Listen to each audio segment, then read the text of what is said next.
A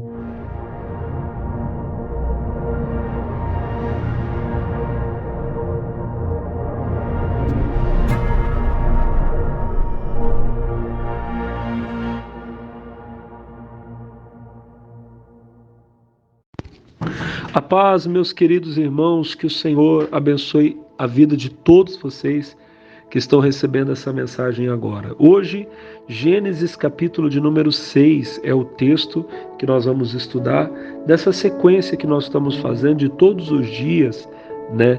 Falar de uma das mensagens, um dos capítulos aqui do livro de Gênesis. Gênesis capítulo 6, meus irmãos, vai falar conosco sobre o dia em que o Senhor Deus decidiu por fim a humanidade que havia até aquele momento. A palavra de Deus começa dizendo, versículo 1, e aconteceu que como os homens começaram a se multiplicar sobre a face da terra e lhes nasceram filhos, viram os filhos de Deus que as filhas dos homens eram formosas e tomaram para si mulheres de todas as que escolheram. Irmãos, sobre os filhos de Deus e as filhas dos homens, você ouvirá algumas teorias. Eu já ouvi dizer, por exemplo, que os filhos de Deus aqui eram anjos de Deus que vieram à terra, que coabitaram com mulheres e nasceram filhos. Eu respeito quem crê dessa forma, não vou dizer que a pessoa que crê nisso está sendo um herege, mas eu entendo que isso não é possível. O Senhor Jesus ele faz uma declaração dizendo que na ressurreição nós seremos como os anjos de Deus que não se casam e não se dão em casamento. Logo, nós podemos entender que o Senhor Jesus nunca iria falar algo que fosse para gerar confusão. O Senhor certamente conhecia esse texto e sabia que se ele dissesse que os anjos não casam e lá no começo da história da criação o pecado foi pecado dos anjos, coabitarem com mulheres, ele sabia que isso geraria muito transtorno. Então fica muito claro aqui que os filhos de Deus citados nessa passagem não eram anjos de Deus que desceram à terra. No meu entendimento, irmãos, a explicação é mais simples. Havia uma geração de homens de Deus, os filhos de Deus, e havia toda uma geração ímpia. A forma mais fácil até de entendermos isso é porque no capítulo de número 5, a Bíblia vai falar, esse é o livro das gerações de Adão. E depois, lá em Lucas, no capítulo 4, quando nós falamos da genealogia de Adão, do Senhor Jesus vindo de Adão, Adão é chamado de filho de Deus. Então essa geração aqui do capítulo 5, que vai falando de Adão, depois Sete, depois Enos, Cainã, Malael, né? Esses homens que são citados aqui eram homens de Deus. Era uma geração pura, quando eu digo pura, que não estava vivendo para os prazeres desse mundo, que adorava a Deus. A Bíblia diz que depois que Adão teve um filho chamado Sete e este teve um filho chamado Enos, no tempo do Enos se começou a buscar a Deus. A Bíblia fala em Gênesis capítulo 4, versículo 26 o seguinte, e a Sete nasceu um filho, chamou seu nome Enos, então se começou a invocar o nome do Senhor. Eram homens que invocavam a Deus, que buscavam a Deus. Mas todos os outros filhos de Adão, todos os outros que viviam na terra, decidiram viver de outra forma. Viver uma vida leviana, uma vida de pecado. Então, meu irmão, era um povo que não obedecia a Deus, que não honrava a Deus. O que aconteceu foi que os filhos de Deus começaram a abandonar a adoração a Deus para se unir às filhas dos homens. As filhas dos homens eram formosas, eram bonitas, e esses homens de Deus foram se desviando por causa da beleza delas. Irmão, o mesmo acontece hoje. Quantos homens de Deus, e quando eu falo homens e mulheres de Deus, não estão se perdendo por causa das belezas desse mundo? Quantos não estão se afastando de Deus por causa dos prazeres dessa vida? Quantos não estão abandonando a Deus por causa do dinheiro? E olha que eu não estou dizendo que ter dinheiro seja pecado. Eu sempre prego aqui na igreja. Você pode ter muito dinheiro, só que o dinheiro tem que estar no bolso. Dinheiro tem que estar na carteira, no banco. Dinheiro não pode estar no coração. A Bíblia não diz que é pecado ter dinheiro. A Bíblia diz que é pecado amar o dinheiro. Só que as pessoas começam a amar o dinheiro, amar as riquezas e abandonam a Deus, se afastam de Deus e começam a se perder. O apóstolo Paulo fala que por causa da cobiça ao dinheiro, os homens se desviam e começam a praticar todo tipo de coisa errada. Irmão, isso é o que aconteceu naquele tempo. Os homens de Deus se afastaram de Deus, abandonaram a Deus para ir atrás dos prazeres desse mundo. E logo chegou um tempo em que já não havia mais ninguém que servia a Deus. Todos se perderam, com exceção da família de Noé, que foi a última que se manteve fiel até o final.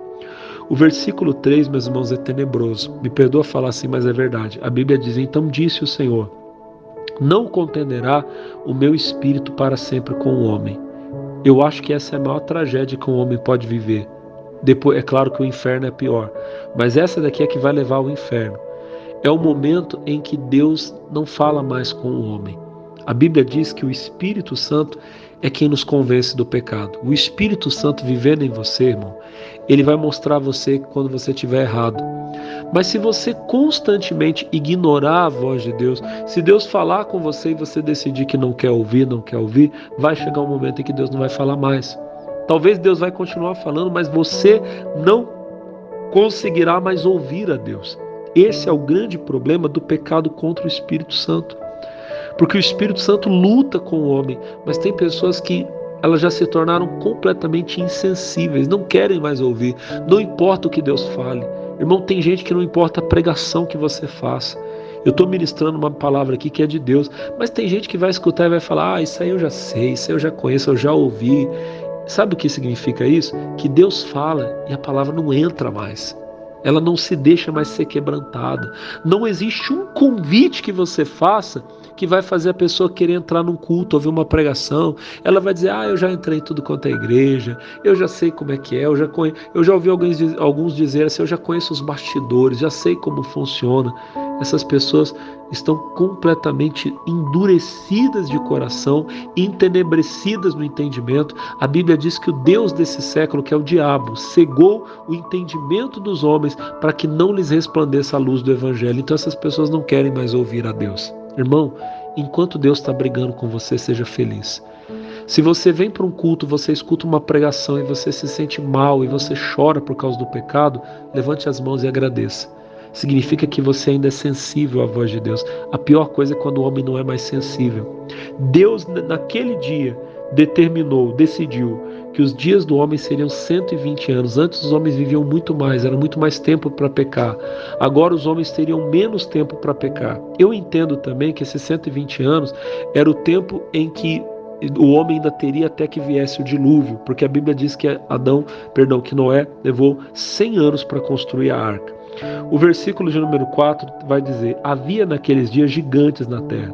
E depois também, quando os filhos de Deus entraram as filhas dos homens, e delas geraram filhos. Eles eram os valentes que houve na antiguidade, os varões de fama. Irmão, esses homens eram famosos, eram grandes, mas nenhum deles entrou na arca. Não adianta você ser grande aos olhos do mundo, mas você não está em Cristo. Apocalipse, capítulo 20, quando fala do juízo de Deus, o apóstolo João disse: eu vi o trono branco, o que estava sentado sobre ele, de cuja presença fugiu os céus e a terra, e não houve mais lugar para eles. E João diz: e eu vi os mortos, grandes e pequenos. Irmão, naquele dia, quando todos estivermos diante de Deus, naquele dia nós vamos saber quem é grande e quem é pequeno. E os grandes talvez não vão ser os grandes desse mundo. Você que almeja ser grande como os ricos, poderosos, talvez naquele dia você vai descobrir que esses homens eram miseráveis. E rico, grande de verdade, talvez era aquela pessoa simples, humilde, mas que estava diante de Deus, que estava num culto adorando a Deus, que serviu a Deus apesar das lutas, que passou por perseguições, mas que nunca negou a sua fé. Irmão, para terminar, a Bíblia vai dizer que Deus se arrepende, ele decide enviar o julgamento, mas Noé, versículo 8, Noé, porém, achou graça aos olhos do Senhor. É a graça de Deus que traz salvação. Noé encontrou graça aos olhos de Deus. Por causa de Jesus, você também pode encontrar graça. A Bíblia fala em Hebreus 4 que por causa do nosso sumo sacerdote, que é Jesus, que foi tentado em tudo, mas nunca pecou, você hoje pode ir com ousadia diante do trono da graça de Deus. Irmão, por causa de Jesus você pode encontrar graça. Vá ao Senhor e encontre graça. Amém? E eu oro para que você seja abençoado, sua casa seja abençoada, sua família, toda a sua vida seja abençoada em nome de Jesus. Amém. Amados, que o Senhor abençoe todas as pessoas que vão receber essa mensagem agora, em nome de Jesus. Que a paz seja com todos. Amém.